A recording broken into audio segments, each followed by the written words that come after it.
Assalamualaikum warahmatullahi wabarakatuh. Di video kali ini kita akan membahas tentang nouns. Langsung saja kita mulai dengan pertanyaan dasar, what are nouns? Atau apa sih nouns itu? Sederhananya, definisi nouns itu adalah words that used to name satu, first, people, two, things, three, places, four, ideas atau emotion.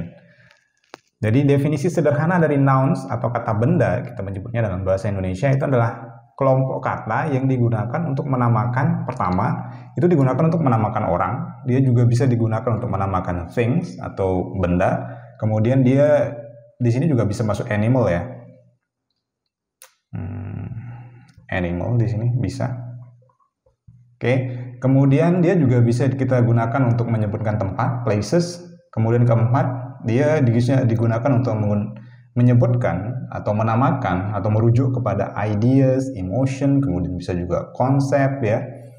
Feeling juga, perasaan juga bisa. Jadi people, orang. Contohnya apa? Misalkan kayak father,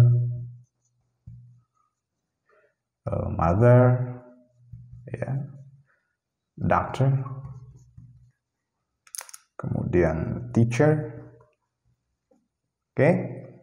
Ini kan semua adalah orang ya, dan ini adalah noun. Father ada wujud fisiknya, berupa laki-laki yang sudah memiliki seorang anak, atau apalah definisi kamusnya ya. Tapi yang penting mereka ini ada wujud fisiknya, dan mereka merujuk kepada orang. Maka father itu adalah kata benda, mother itu juga noun, doctor itu juga adalah noun, teacher, kemudian bisa juga nama orang gitu ya, kayak James, Elisa, Messi, Ronaldo, semua itu adalah contoh dari nouns ya yang merujuk kepada people. Kemudian things atau animals bisa bisa things yang ada di sekitar kita, misalkan kayak book ya, door. Yang animal misalkan kayak cat ya, it's a cat. And then dog, ya ini semua adalah noun yang merujuk kepada things atau animal ya, ada book, door, cat. Kemudian yang merujuk kepada places bisa nama kota, nama negara, nama sungai, kemudian nama planet atau apa gitu ya. Misalkan kayak contohnya misalkan kayak Indonesia ya. Oke, Indonesia itu adalah sebuah noun karena dia merujuk kepada nama suatu tempat, kemudian Lombok, ya, London, apalagi the name of building misalkan, office, ya, apartment. Oke, ini kan semua merujuk kepada tempat. Jadi bisa nama lokasi yang sangat spesifik, bisa nama desa, kemudian nama negara, nama pulau, nama sungai, nama gunung, kemudian bisa juga sebuah bangunan gitu ya yang menjadi sebuah tempat. Misalkan kayak office, ini kan ada sebuah gedung gitu ya, kemudian digunakan sebagai lokasi untuk perkantoran, maka disebut office, kemudian apartment dan lain sebagainya. Kemudian terakhir, nouns juga merujuk kepada ideas atau emotion atau feelings, perasaan. Misalkan kayak anger. Oke, anger itu adalah kemarahan. Nah, marah itu adalah kata sifat, adjective, angry, ya. Tapi kalau sudah menjadi noun, maka dia jadi anger, kemarahan. Oke, kemudian lapar itu hunger gitu ya, hunger game. Kemudian kalau kelaparan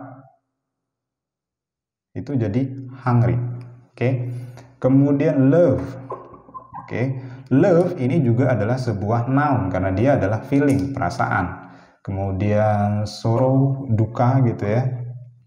Ini semua adalah noun. Kemudian education. Oke, education ini adalah noun juga meskipun dia nggak ada wujud fisiknya ya, karena dia adalah ideas. Kita tidak bisa melihat education itu apa ya. Sekolah itu adalah salah satu praktek dari education, tapi bukan education itu sendiri. Nah, education itu adalah sebuah konsep atau ideas. Kemudian bisa juga demokrasi misalkan ya. Demokrasi. Oke, demokrasi adalah sebuah noun juga. Tapi dia sekali lagi tidak memiliki wujud fisik, dia itu ada sebagai sebuah konsep, sebuah ideas, tapi tetap itu noun gitu ya.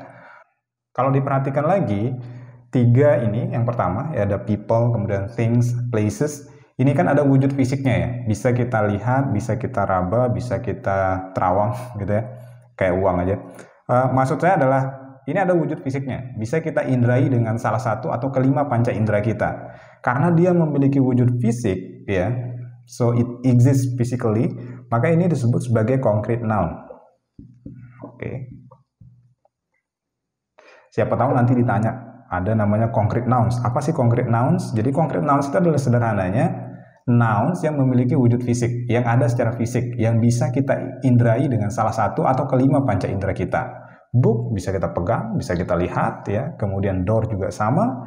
Doctor juga bisa kita lihat, bisa kita pegang wujudnya, fisiknya. Father, kemudian Indonesia, Lombok, kita bisa lihat wujudnya. Lombok itu adalah ada di map, kemudian kita bisa tinggal di situ ya. Office, apartemen juga sama. Jadi semua ini memiliki wujud fisik, makanya disebut sebagai concrete nouns. Jadi kalau ada yang bertanya, apa sih concrete nouns? Sederhananya sekali lagi, concrete nouns adalah nouns yang memiliki wujud fisik. Namanya juga konkret kan gitu ya. Oke, sementara yang ideas, emotion ini adalah noun sama, tapi sekali lagi dia tidak memiliki wujud fisik kan, saya bilang tadi, dia hanya ada sebagai sebuah idea, sebagai sebuah gagasan, sebagai sebuah konsep, sebagai emosi yang bisa dirasakan ya. Dirasakan beda. Kalau yang tadi yang dirasakan di sini maksudnya adalah dikecap gitu ya, dengan indera pengecap. Tapi kalau emosi itu kan dirasakan sebagai sebuah perasaan gitu, sehingga dia berbeda. Nah, ini semua yang ideas, emotion, konsep ini disebut sebagai abstract noun. Oke, abstract nouns. Kenapa? Karena mereka ini semua contoh yang di sini ini tidak memiliki wujud fisik. Anger, kemarahan. Bisa nggak kita lihat kemarahan? Bisa nggak kita pegang kemarahan? Bisa nggak kita cium aroma kemarahan? Tidak bisa ya. Mungkin kalau dengan bahasa puisi bisa aku mencium aroma kemarahan dan lain sebagainya. Tapi kalau secara harfiah gitu ya, nggak bisa kita lihat bagaimana sih wujud kemarahan itu gitu. Sama kayak education. Education itu nggak ada ya, wujudnya nggak ada. Artinya secara fisik dia nggak exist, tapi sebagai sebuah konsep, sebagai sebuah gagasan, education itu sangat penting. Sama kayak contoh yang lain, misalkan nih ada faith, ya, faith, kepercayaan atau keimanan, itu juga sama, nggak ada wujud fisiknya gitu ya. Kemudian, religion, agama itu juga adalah abstract nouns. Kenapa? Karena agama itu tidak memiliki wujud fisik, kita tidak bisa mengindrai agama itu gitu ya. Masjid, pura, kemudian gereja dan tempat ibadah yang lainnya itu bukan agama, tapi itu adalah tempat ibadah ya. Kemudian baju koko misalkan ya, atau baju yang lain itu juga bukan agama itu sendiri, tapi itu hanya aksesoris dari sebuah agama gitu ya. Tasbih dan lain sebagainya, atau bintang berapa gitu yang ada di atap masjid itu bukan Islam, tapi itu adalah simbol. Nah, sehingga religion itu adalah konsep ya, atau ideas, sehingga kita tidak bisa melihat atau mengindrainya dengan salah satu, apalagi kelima panca indera kita. Makanya semua ini disebut sebagai abstract nouns. Sementara yang ada wujud fisiknya itu disebut sebagai concrete nouns. Oke, jadi sederhananya sekali lagi, nouns adalah kelompok kata yang digunakan untuk menamakan atau menyebut people, things, places, kemudian for, ideas, atau emotion. Jadi kalau teman-teman menemukan ada kata-kata yang digunakan atau merujuk kepada people, kemudian things, places, ideas, atau emotion, maka jangan ragu, itu pasti disebut sebagai noun. Oke, so that's the simple concept of nouns.